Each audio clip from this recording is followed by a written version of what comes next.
أعوذ بالله من الشيطان الرجيم بسم الله الرحمن الرحيم Nisa suresi 8. Nahayeti şefkatlik, tolumu mikrobon Allah'ның ismi bilan başlayman. Ular Tevratga amal qilish haqida mahkam ahdi berishni rad qilib turib ularning ustiga turtig'ini tiklab qo'ydik va ularga Baytul Muqaddas shahrining darvozasidan egilgan holda kiringlar degan bo'lsaqmi, ular u joyga hakavorlik bilan kirishdi. Yani biz ularga shanba kuni biliq tutmanglar degan bo'lsaqmi, ular shanba kuni biliq tutiverdi. Ulardan mahkam ahdi olgan bo'lsaqmi, ular ahdini buzdi. Ular ahdini buzganligi, payg'ambarlarning haq ekanligiga dalolat qiladigan oyatlarni inkor qilganligi, payg'ambarlarni nohaq o'ltirganligi va bizning dillarimiz pardalangan, shunga sening so'zingni tushunmaymiz deganligi uchun ularni rahmatimizdan yiroq qildik. Balki Alloh ularning kufrligi tufaylidan dillarini pechatlayotgan. Şunu ular bekmi az iman eytidi. Yani ularning kafirligi va pok Maryamga zina qildi deb cho'ng bo'htanni chaplaganligi uchun ularga la'nat qildik. Yani ular Allohning payg'ambari Maryam o'g'li Masih Isoni o'ltirdik deganligi uchun ularga la'nat qildik. Holbuki ular Isoni o'ltirganmi emas, darg'a osqanmi emas. Lekin ular Isoga o'xshab ketadigan bir odamni Iso deb o'ylab darg'a osqan. İsa'nı öldürdük devagan Yahudiler ve ularga İsa'nı topshirib bergan Hristiyanlar hammasi shak va hayronlik ichidadir. Ular bu ishning haqiqati to'g'risida hech qanday ma'lumotga ega emas.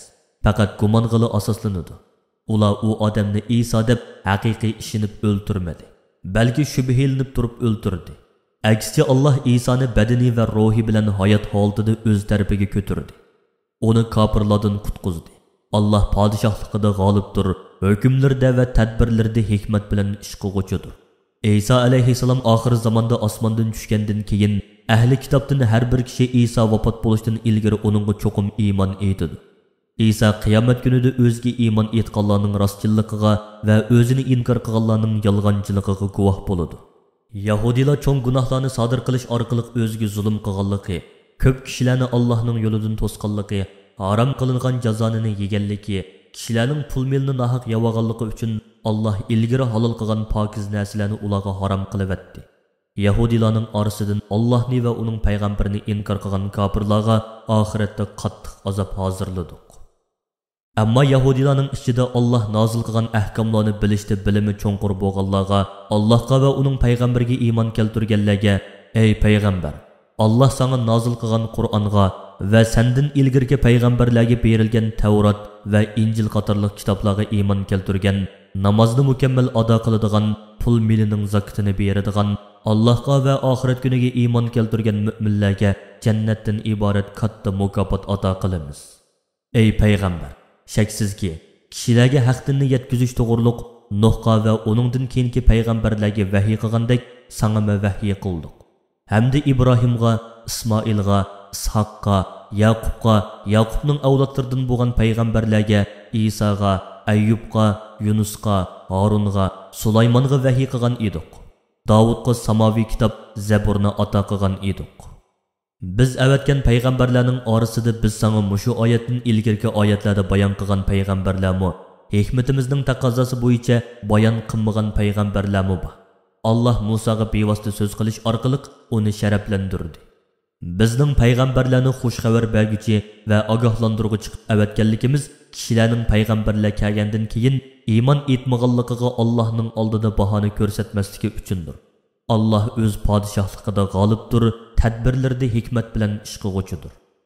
Ey payg'ambar, Yahudilar va boshqa kofirlar sening payg'ambarligingni inkor qilgan bo'lsa, Allah sana o'zi nozil qilgan Qur'on orqali sening haq payg'ambar ekanligingga guvohlik beradi.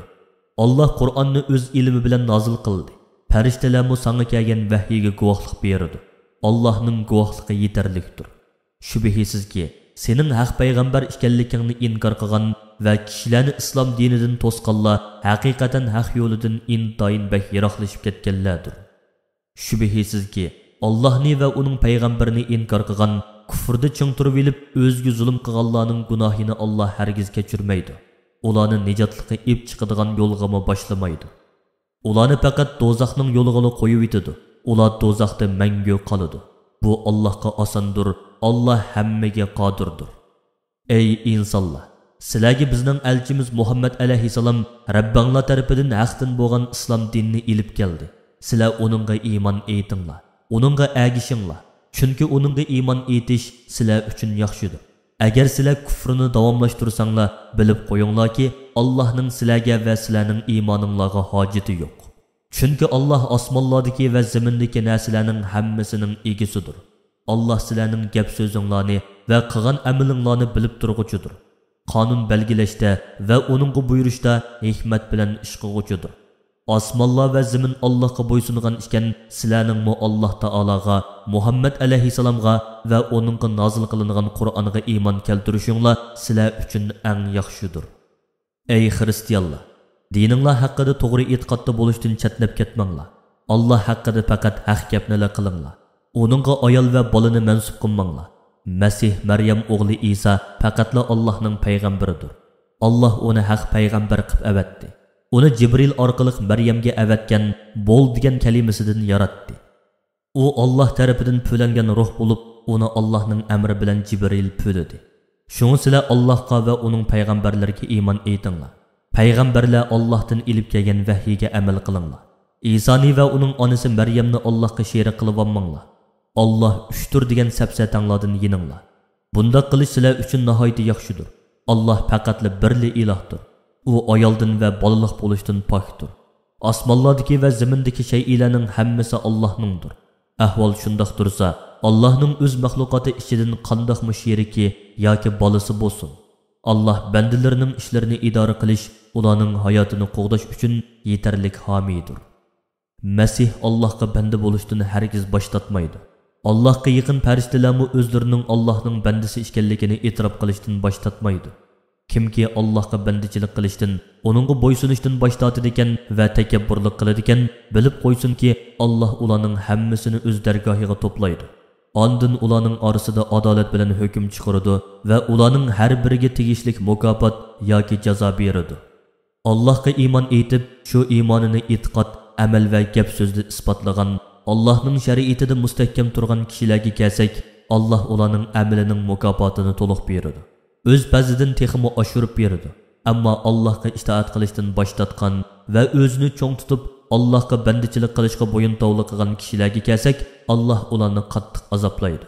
Ular o'zlarini Allohning azobidan qutuldirib qoladigan hech qanday do'st va hech qanday madadkor topolmaydi. Ey insonlar, sizlarga Rabbinglar tarafidan ochiq dalil pokit keldi. U bo'lsa-mu bizning elchimiz Muhammad alayhissalom va uningga kelgan ro'shan hujjat va mo'jizalar bo'lib, ularning eng kattasi Qur'ondir. Qur'on Muhammad alayhissalomning payg'ambarligini va uning payg'ambarlik zanjirini tamomlovchi oxirgi payg'ambar ekanligini dalillaydi. Biz sizlarga bu ochiq nur bo'lgan Qur'onni nozil qildik. Allohga iymon etib, shu iymonini e'tiqod, amal va gap so'zda isbotlagan, o'zlariga nozil qilingan ochiq nur Qur'onga ching esilgan kishilarga kelsak, Alloh ularni oxiratda o'z rahmati va fazl karami bilan jannatga kirgizadi. Bu dunyoda bo'lsa, ularni jannatga ib boradigan to'g'ri yo'lga muvaffaq qiladi. Ey payg'ambar, ular sendan bolasi yo'q, otasimi yo'q miyitning mirosi to'g'riliq fatvo so'rashidi. Aytqinki, Alloh sizlarga bu masalalar to'g'risidagi hukmni mundoq bayon qiladi. Agar bir kishi vafot bo'lib, bolasi bo'lmasa, otasimi bo'lmasa, faqat onasi va dadasi bir yoki onasi boshqa, dadasi birla hamshirasi bo'lsa, u hamshirasi mirosning yarmini oladi. Agar o'lguchi ayol bo'lib, uning birla bir tuqqunili bo'lsa, u shu hamshirasining mirosining hammasini oladi.